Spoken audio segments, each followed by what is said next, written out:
Transcendentalism, an early 19th century literary and philosophical movement that is uniquely American in its views and values. Headed by Ralph Waldo Emerson and Henry David Thoreau, it emphasized the importance of simple life and celebrated the truth found in nature, personal motion, and imagination. It also focused on the self and the necessity to be independent and not part of the masses. That which you persist in doing becomes easier. Not that the task itself has become easier, but that our ability to perform it has improved.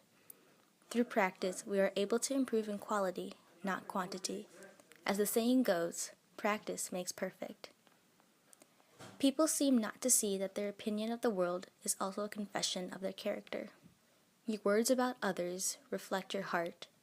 Personality is determined by the way you perceive things. Do not go where the path may lead. Go instead where there is no path and leave a trail. Do not go by the standards, but set your own. Determine your own direction. Do not let others make it for you. A man is rich in proportion to the number of things which he can afford to let alone. By placing your trust in your things, you may be richer in happiness. A man's wealth is determined by the lack of concern with meaningless things. Men have become the tools of their tools. That which we make now guide our thoughts. Why willingly enslave ourselves to technology? The cost of a thing is the amount of what I call life, which is required to be exchanged for it, immediately or in the long run. You can spend your life chasing after things, wasting away with it. Everything comes at a cost. It is only the time of payment that changes. What lies behind us and what lies before us are tiny matters compared to what lies within us. Your past and future do not bind you. It is your current self and what you do. The only thing that matters is what's inside us. Is it so bad, then, to be misunderstood? Pythagoras was misunderstood, and Socrates, and Jesus, and Luther, and Copernicus, and Galileo, and Newton, and every pure and wise spirit that ever took flesh. To be great is to be misunderstood. These men did not make sense to anyone, yet in the end got further than those who stuck with the current truths. Is it not making sense truly such a bad thing? Nothing great was ever achieved without enthusiasm.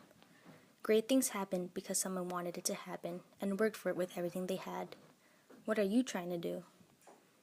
Finish each day and be done with it. You have done what you could. Some blunders and absurdities no doubt crept in. Forget them as soon as you can.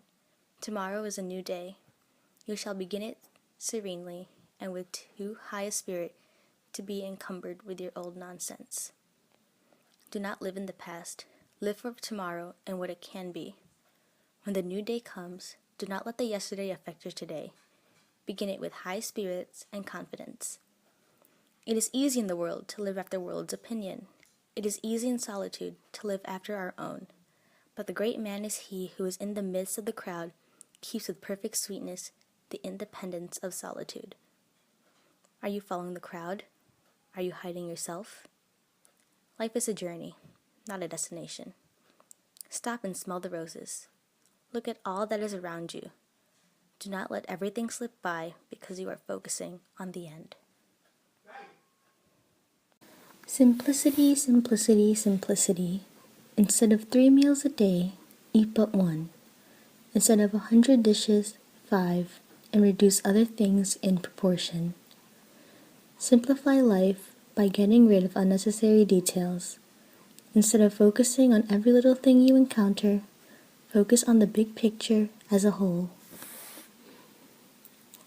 What is the use of a house if you haven't got a tolerable planet to put it on? Why live in a world that just continues to get worse and worse each passing day? Why live in a world that is dying because of the ignorant people living on it? I went to the woods because I wished to live deliberately, to front only the essential facts of life, and see if I could not learn what it had to teach, and not, when I came to die, discover I had not lived. Am I really living life the way I want to? When my time comes, will I realize that I forgot to live because I was so wrapped up in the small things?